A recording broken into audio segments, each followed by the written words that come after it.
Hello दोस्तों, नमस्कार। आज आप सुनेंगे मुंशी प्रेमचंद की प्रसिद्ध कहानी घर जवाई। हरिधन जेठ की दोपहरी में ऊख में पानी देकर आया और बाहर बैठा रहा। घर में से धुआं उड़ता नजर आता था। छन छन की आवाज़ भी आ रही थी। उसके दोनों साले उसके बाद आए और घर में चले गए। दोनों सालों के लड़के भी आए और उसी तरह अंदर दाखिल हो गए, पर हरिधन अंदर न जा सका। उधर 1 महीने से उसके साथ यहाँ जो बर्ताव हो रहा था और विशेषकर कल उसे जैसी फटकार सुननी पड़ी थी, वह उसके पाँव में बेड़ियाँ सी डाले हुए था। कल उसकी सास ही ने तो कहा था, मेरा जी तुमसे भर गया, मैं तुम्हारी जिंदगी भर का ठेका थोड़े ही लिए बैठी हूँ। और सबसे बढ़कर अपनी स्त्री की निष्ठुरता ने उसके हृदय के टुकड़े टुकड़े कर दिए थे।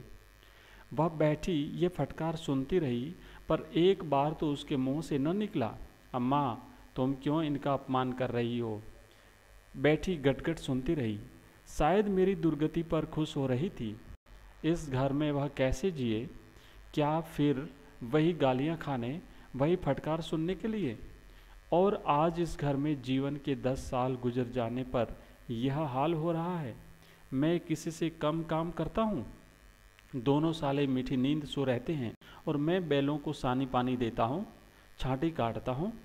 वहाँ सब लोग पल पल पर चिलम पीते हैं, मैं आंखें बंद किए अपने काम में लगा रहता हूँ। सही समय घर वाले गाने बजाने चले जाते हैं, मैं घड़ी रात तक गाय भैंसें दूहता रहता हूँ। उसका यह पुरस्कार मिल रहा है कि कोई खाने को भी नहीं पूछता, उल्टे गालियाँ मिलती हैं। उसकी स्त्री घर में से डोल लेकर निकली और बोली, जरा इसे कुएं से खींच लो, एक बूंद पानी नहीं है। हरिधन ने डोल लिया और कुएं से पानी भर लाया। उसे जोर की भूख लगी हुई थी, समझा अब खाने को बुलाने आवेगी, मगर स्त्री डोल लेकर अंदर गई तो वहीं की हो रही। हरिधन थका मांदा क्षुधा से व्याकुल पड़ा पड़ा सो गया। सहसा उसकी स्त्री गुमानी ने आकर उसे जगाया। हरिधन ने पड़े पड़े कहा, क्या है? क्या पड़ा भी न रहेगी? क्या पड़ा भी न रहने देगी, या फिर पानी चाहिए? गुमानी कटु स्वर में बोली, गुर्राते क्या हो, खाने को तो बुलाने आई हूँ। हरिधन ने देखा, उसके दोनों साले और बड़े साले के दोनों लड़के भोजन किए चले आ रहे थे। उसकी देह में आग लग गई। मेरी अब यह नौबत पहुंच गई कि इन लोगों के साथ बैठकर खा भी नहीं सकता। ये लोग मालिक हैं, मैं इनकी झूठी थाली चाटने वाला हूँ। मैं इनका कुत्ता हूँ जिसे खाने के बाद एक टुकड़ा रोटी डाल दी जाती है। यही घर है जहाँ आज से 10 साल पहले उसका कितना आदर सत्कार होता था। साले गुलाम बने रहते थे, सास मुंह जोती रहती थी, स्त्री पूजा करती थी, तब उसके पास रुपए थे, जायदाद थी। अब वह दरिद्र है, उसकी सारी जायदाद को इन्हीं लोगों ने कूड़ा कर दिया। अब उसे रोटियों के भी लाले पड़े हैं। उसके जी में एक ज्वाला सी उठी कि इसी वक्त अंदर जाकर सास को और सालों को भिगो भिगो कर लगाए, पर जब्त करके रह गया। पड़े पड़े बोला, मुझे भूख नहीं है, आज न खाऊंगा। गुमानी ने कहा, न खाओगे मेरी बला से, हाँ नहीं तो खाओगे, तुम्हारे ही पेट में जाएगा, कुछ मेरे पेट में थोड़ा ही चला जाएगा। हरिधन का क्रोध आंसू बन गया। यह मेरी स्त्री है जिसके लिए मैंने अपना सर्वस्व मिट्टी में मिला दिया। मुझे उल्लू बनाकर यह सब अब निकाल देना चाहते हैं। वह अब कहाँ जाए, क्या करे? उसकी सास आकर बोली, चलकर खा क्यों नहीं लेते जी, रूठते किस पर हो? यहाँ तुम्हारे नखरे सहने का किसी में बुता नहीं है। जो देते हो वो मत देना, और क्या करोगे? तुमसे बेटी भी आई है, कुछ तुम्हारी जिंदगी का ठिका नहीं लिखा। हरिधन ने मर्माहत होकर कहा, हाँ अम्मा, मेरी भूल थी कि मैं यही समझ रहा था। अब मेरे पास क्या है कि तुम मेरी जिंदगी का ठिका लोगी? जब मेरे पास ही धन था तब सब कुछ आता था, अब दरिद्र हूँ, तुम क्यों बात पूछोगी? बूढ़ी सास भी मुंह फुलाकर भीतर चली गई। बच्चों के लिए बाप एक फालतू सी चीज़, एक विलास की वस्तु है, जैसे घोड़े के लिए चने या बाबुओं के लिए मोहन भोग। माँ रोटी दाल है। मोहन भोग उम्र भर न मिले तो किसका नुकसान है? मगर एक दिन रोटी दाल के दर्शन न हो तो फिर देखिए क्या हाल होता है। पिता के दर्शन कभी कभी शाम सवेरे हो जाते हैं। वह बच्चे को उछालता है, दुलारता है, कभी गोद में लेकर या अंगुली पकड़कर सैर कराने ले जाता है और बस यही उसके कर्तव्य की इति है। वह परदेश चला जाए, बच्चे को परवाह नहीं होती, लेकिन माँ तो बच्चे का सर्वस्व है। बालक एक मिनट के लिए भी उसका वियोग नहीं सह सकता।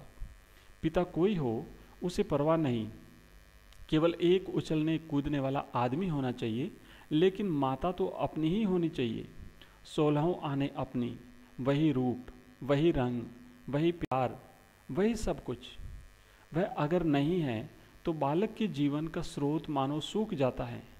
फिर वह शिव का नंदी है, जिस पर फूल या जल चढ़ाना लाजिमी नहीं, अख्तियारी है। हरिधन की माता का आज 10 साल हुए देहांत हो गया था। उस वक्त उसका विवाह हो चुका था। वह 16 साल का कुमार था, पर माँ के मरते ही उसे मालूम हुआ मैं कितना निस्सहाय हूँ, जैसे उस पर कोई उसका अधिकार ही न रहा हो। बहनों के विवाह हो चुके थे, भाई कोई दूसरा न था। बेचारा अकेले घर में जाते भी डरता था, माँ के लिए रोता था, पर माँ की परछाई से डरता था। जिस कोठरी में उसने देह त्याग किया था, उधर वह आंखें तक न उठाता। घर में एक बुआ थी, वह हरिधन का बहुत दुलार करती।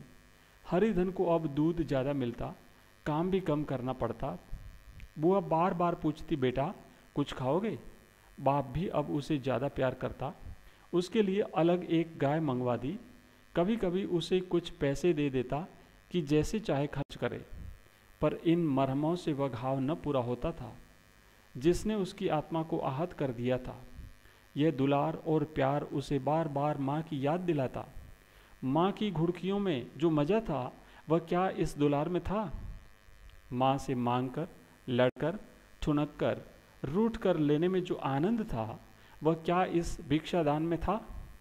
पहले वह स्वस्थ था, मांग कर खाता, लड़ कर खाता। अब वह बीमार था।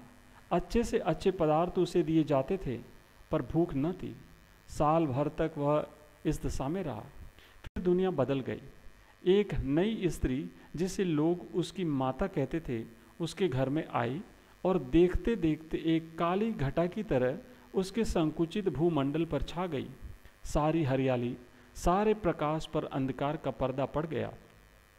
हरिधन ने इस नकली माँ से बात तक न की, कभी उसके पास गया तक नहीं। एक दिन घर से निकला और ससुराल चला आया। बाप ने बार बार बुलाया, पर उनके जीते जी वह फिर उस घर में न गया। जिस दिन उसके पिता के देहांत की सूचना मिली, उसे एक प्रकार का ईर्ष्यामय हर्ष हुआ। उसकी आंखों से आंसू की एक बूंद भी न आई। इस नए संसार में आकर हरिधन को एक बार फिर मात्र स्नेह का आनंद मिला। उसकी सांस ने ऋषि वरदान की भांति उसके शून्य जीवन को विभूतियों से परिपूर्ण कर दिया। मरुभूमि में हरियाली उत्पन्न हो गई। सालियों की चुहल में, सांस के स्नेह में, सालों के वाक विलास में और स्त्री के प्रेम में उसके जीवन की सारी आकांक्षाएं पूरी हो गई। साहस कहती, बेटा तुम इस घर को अपना ही समझो, तुम ही मेरी आंखों के तारे हो। वह उससे अपने लड़कों की, बहुओं की शिकायत करती। वह दिल में समझता था, सास जी मुझे अपने बेटों से भी ज़्यादा चाहती हैं। बाप के मरते ही वह घर गया और अपने हिस्से की जायदाद को कूड़ा करके रुपयों की थैली लिए हुए आ गया। अब उसका दूना आदर सत्कार होने लगा। उसने अपनी सारी संपत्ति सास के चरणों पर अर्पण करके अपने जीवन को सार्थक कर दिया। अब तक उसे कभी कभी घर की याद आ जाती थी, अब भूलकर भी उसकी याद न आती, मानो वह उसके जीवन का कोई भीषण कांड था जिसे भूल जाना ही उसके लिए अच्छा था। वह सबसे पहले उड़ता, सबसे ज़्यादा काम करता। उसका मनोयोग, उसका परिश्रम देखकर गांव के लोग दांतों तले अंगुली दबाते थे। उसके ससुर का भाग बखानते, जिसे ऐसा दामाद मिल गया। लेकिन ज्यों ज्यों दिन गुजरते गए उसका मान सम्मान घटता गया। पहले देवता, फिर घर का आदमी, अंत में घर का दास हो गया। रोटियों में भी बाधा पड़ गई, अपमान होने लगा। अगर घर के लोग भूखों मरते और साथ ही उसे भी मरना पड़ता तो उसे जरा भी शिकायत न होती, लेकिन जब देखता और लोग मोचों पर ताव दे रहे हैं, केवल मैं ही दूध की मक्खी बना दिया गया हूँ, तो उसके अंत स्थल से एक लंबी ठंडी आह निकल आती। अभी उसकी उम्र 25 ही साल की तो थी। इतनी उम्र इस घर में कैसे गुजरेगी? मैं तो, और उसकी स्त्री ने भी आंखें फेर ली। यह उस विपत्ति का सबसे क्रूर दृश्य था। हरिधन तो उधर भूखा प्यासा चिंता दाह में जल रहा था, इधर घर में सास जी और दोनों सालों में बातें हो रही थी। गुमानी भी हाँ में हाँ मिलाती जाती थी। बड़े साले ने कहा, हम लोगों की बराबरी करते हैं, यह नहीं समझते कि किसी ने उनकी जिंदगी भर का बीड़ा थोड़े ही लिया है। 10 साल हो गए, इतने दिनों में क्या 2-3 हजार न हड़प गए होंगे? छोटे साले बोले, मजूर हो तो आदमी घुड़के भी डांटे भी, अब इनसे कोई क्या कहे, न जाने इनसे कभी पिंड छूटेगा भी या नहीं। अपने दिल में समझते होंगे मैंने 2000 रुपये नहीं दिए हैं, यह नहीं समझते कि उनके 2000 कब के उड़ चुके। 1.25 सेर तो 1 जून को चाहिए। सास ने गंभीर भाव से कहा, बड़ी भारी खुराक है। गुमानी माता के सिर से जू निकाल रही थी, सुलगते हुए हृदय से बोली, निकम्मे आदमी को खाने के सिवा और काम ही क्या रहता है? बड़े, खाने की कोई बात नहीं है, जिसकी जितनी भूख हो उतना खाए, लेकिन कुछ पैदा भी तो करना चाहिए। यह नहीं समझते कि पहुनई में किसी के दिन कटे हैं।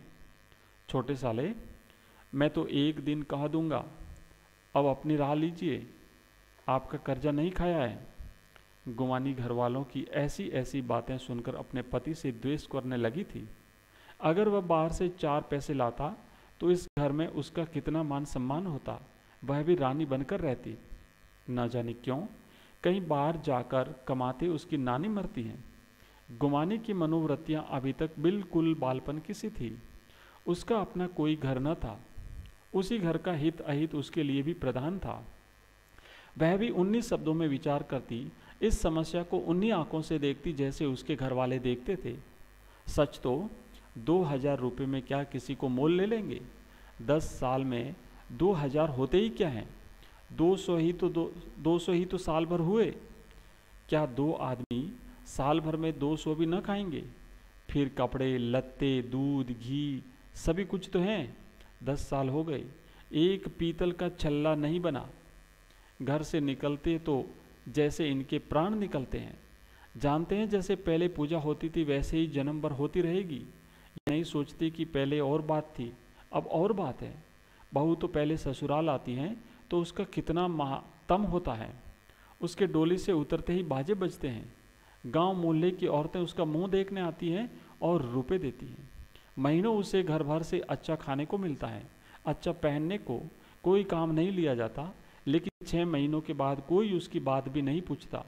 वह घर भर की लौंडी हो जाती हैं। उसके घर में मेरी भी तो वही गति होती। फिर काहे का रोना? जो यह कहो कि मैं तो काम करता हूँ तो तुम्हारी भूल है, मजबूर है की बात है। उसे आदमी डांटता भी है, मारता भी है। जब चाहता है रखता है, जब चाहता है निकाल देता है, कसकर काम लेता है। यह नहीं कि जब जी में आया कुछ काम किया, जब जी में आया पढ़कर सो रहे। हरिधन अभी पड़ा अंदर ही अंदर सुलग रहा था कि दोनों साले बाहर आए और बड़े साहब बोले, भैया उठो, तीसरा पहर ढल गया, कब तक सोते रहोगे? सारा खेत पड़ा हुआ है। हरिधन चट उठ बैठा और तीव्र स्वर में बोला, क्या तुम लोगों ने मुझे उल्लू समझ लिया है? दोनों साले हक्का बक्का हो गए। जिस आदमी ने कभी जबान नहीं खोली, हमेशा गुलामों की तरह हाथ बांध हाजिर रहा, वह आज एकाएक इतना आत्माभिमानी हो जाए, यह उनको चौंका देने के लिए काफ़ी था। कुछ जवाब न सूझा। हरिधन ने देखा इन दोनों के कदम उखड़ गए हैं तो एक धक्का और देने की प्रबल इच्छा को न रोक सका। उसी ढंग से बोला, मेरी भी आंखें हैं, अंधा नहीं हूँ, न बहरा ही हूँ। छाती फाड़ कर काम करूँ और उस पर भी कुत्ता समझा जाऊँ, ऐसे गो और कहीं होंगे। अब बड़े साले भी गर्म पड़े, तो मैं किसी ने यहाँ बांध तो नहीं रखा है? अब की हरिधन लाजवाब हुआ, कोई बात न सूझी। बड़े ने फिर उसी ढंग से कहा, अगर तुम ये चाहो कि जन्म भर पाहुने बने रहो और तुम्हारा वैसा ही आदर सत्कार होता रहे तो ये हमारे बस की बात नहीं है। हरिधन ने आंखें निकाल कर कहा, क्या मैं तुम लोगों से कम काम करता हूँ? बड़े साले, ये कौन कहता है? हरिधन, तो तुम्हारे घर की नीति है कि जो सबसे ज़्यादा काम करे वही भूखों मारा जाए। बड़े साले, तुम खुद खाने नहीं गए, क्या कोई तुम्हारे मुंह में कोर डाल देता? हरिधन ने ओठ चबाकर कहा, मैं खुद खाने नहीं गया कहते तुम लाज नहीं आती? नहीं आई थी बहन तुम्हें बुलाने। छोटे साले ने कहा, अम्मा भी तो आई थी, तुमने कह दिया मुझे भूख नहीं है तो क्या कर दी? सांस भीतर से लपकी चली आ रही थी। यह बात सुनकर बोली, कितना कहकर हार गई, कोई उठे ना तो मैं क्या करूं? हरिधन ने विष, खून और आग से भरे हुए स्वर में कहा, मैं तुम्हारे लड़कों का झूठा खाने के लिए हूं? मैं कुत्ता हूं कि तुम लोग खाकर मेरे सामने रूखी रोटी का टुकड़ा फेंक दो? बुढ़िया ने ऐंठ कर कहा, तो क्या तुम लड़कों की बराबरी करोगे? हरिधन परास्त हो गया। बुढ़िया ने एक ही वाक प्रहार में उसका काम तमाम कर दिया। उसकी तनी हुई भावें ढीली पड़ गई, आंखों की आग बुझ गई, फड़कते हुए नथुने शांत हो गए। किसी आहत मनुष्य की भांति वह जमीन पर गिर पड़ा। क्या तुम मेरे लड़कों की बराबरी करोगे? यह वाक्य एक लंबे भाले की तरह उसके हृदय में चुभता चला जाता था। न हृदय का अंत था न उस भाले का। सारे घर ने खाया पर हरिधन न उठा। सास ने मनाया, सालियों ने मनाया, ससुर ने मनाया, दोनों साले मनाकर थक गए, हरिधन न उठा। वही द्वार पर एक टाट पर पड़ा था।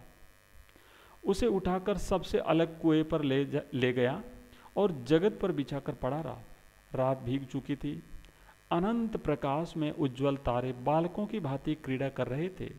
कोई नाचता था, कोई उछलता था, कोई हंसता था, कोई आंखें भींचकर फिर खोल देता, कोई साहसी बालक सपाट भरकर एक पल में उस विस्मृत क्षेत्र को पार कर लेता था और न जाने कहाँ छिप जाता था। हरिधन को अपना बचपन याद आया, जब वह भी इसी तरह क्रीड़ा करता था।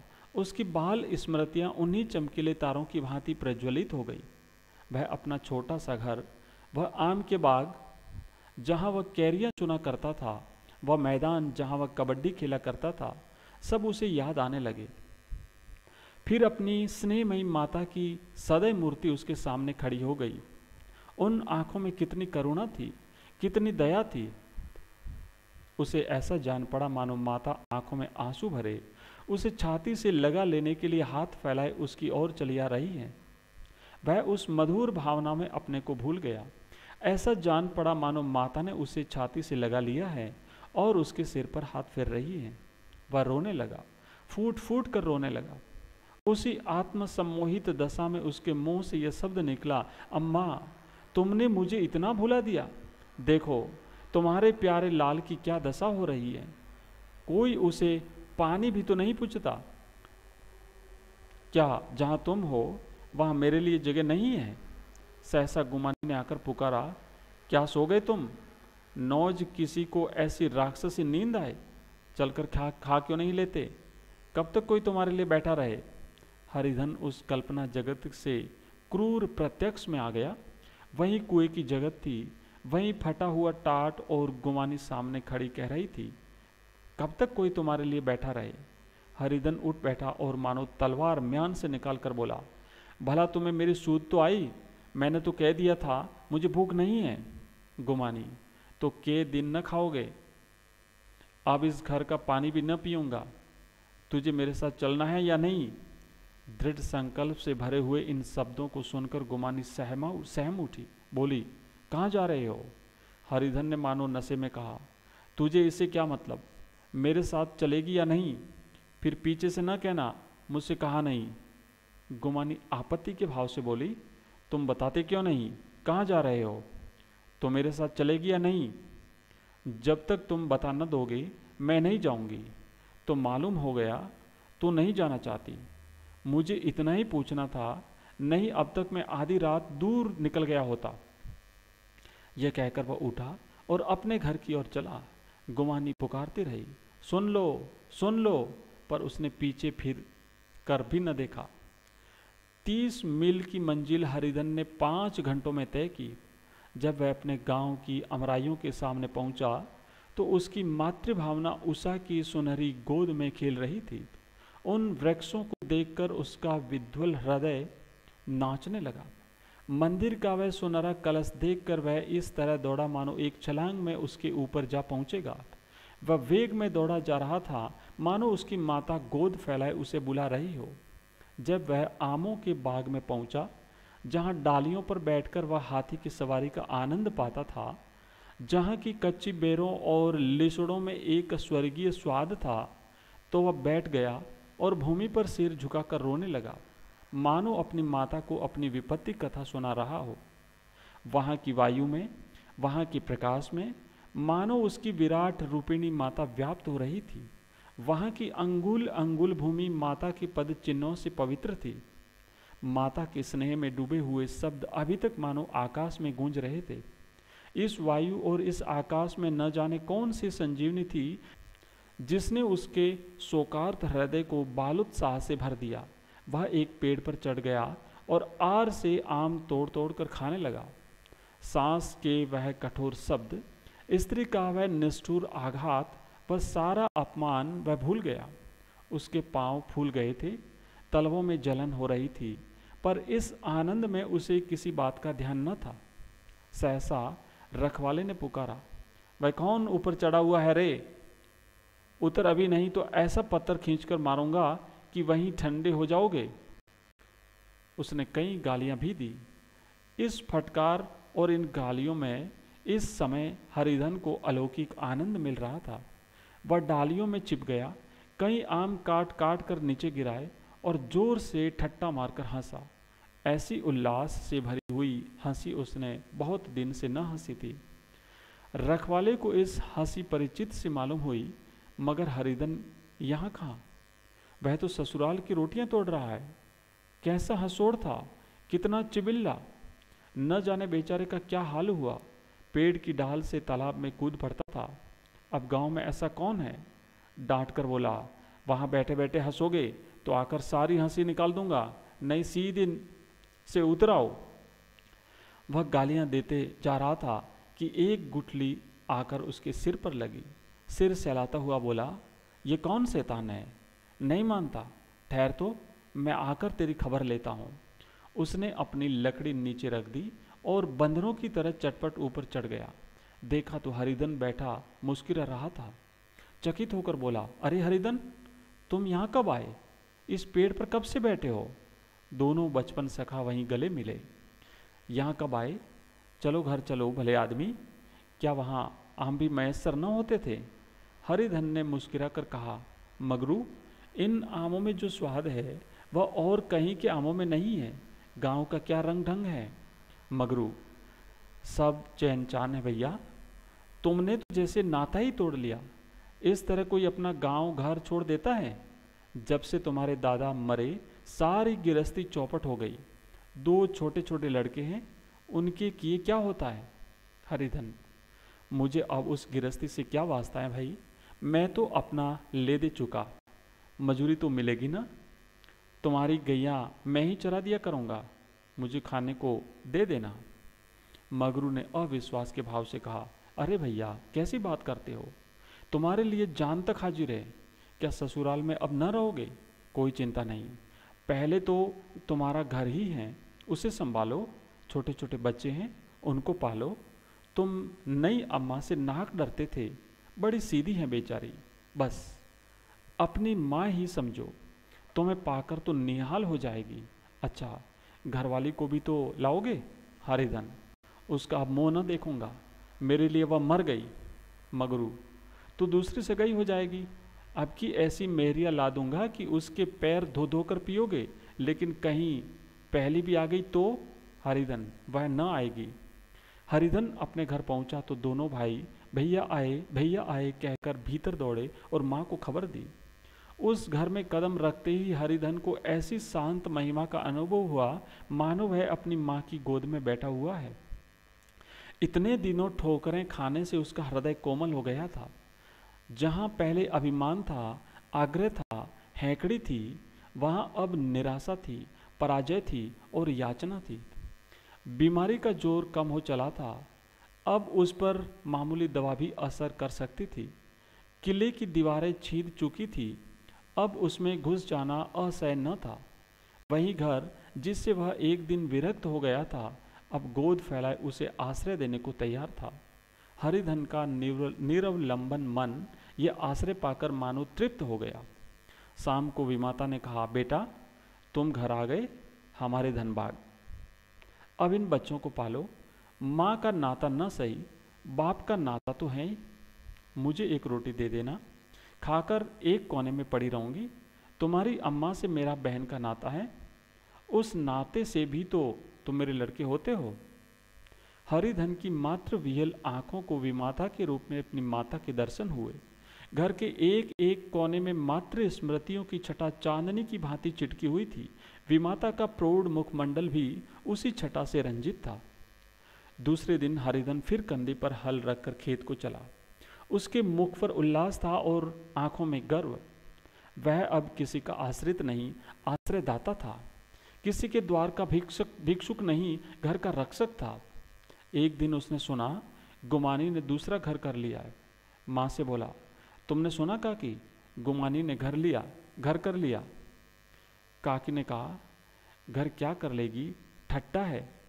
बिरादरी में ऐसा अंधेर, पंचायत नहीं अदालत तो है। हरिधन ने कहा, नहीं काकी, बहुत अच्छा हुआ। ला महावीर जी को लड्डू चढ़ाओ। मैं तो डर रहा था कहीं मेरे गले ने आ पड़े। भगवान ने मेरी सुन ली। मैं वहां से यही ठान कर चला था, अब उसका मुंह न देखूंगा। धन्यवाद।